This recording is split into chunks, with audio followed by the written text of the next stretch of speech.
Hey everyone, and welcome back to the channel. Today we're tackling a question many of you have: how to download YouTube videos on your laptop or PC without needing to install any extra software. So let's dive right in. First, open the Microsoft Edge web browser on your PC, whether you are using Windows 10 or 11. Then, in the address bar, type youtube.com and hit enter. You will be redirected to YouTube.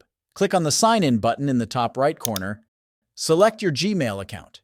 Alternatively, if you are not an existing user, you will need to manually type your email address. Then enter your Gmail password.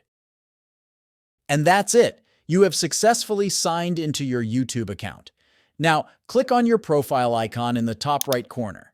From the list, choose YouTube Studio. This will redirect you to your YouTube dashboard.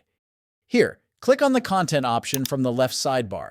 In the Content section, you will find all the videos that you have uploaded to YouTube. To download the video, simply hover over the video. Then click on the three dots button. Here you will find the Download button. Simply click on this Download button to download the video. This process takes a short time, and the video will automatically download to your computer. Now click on the Save As button. Then choose the location where you want to save this video. Finally, click on the Save button. And there you have it. Using this method, you can download your YouTube videos without any software on your PC. If you find this video helpful, don't forget to subscribe to our channel for more tutorials. Thanks for watching.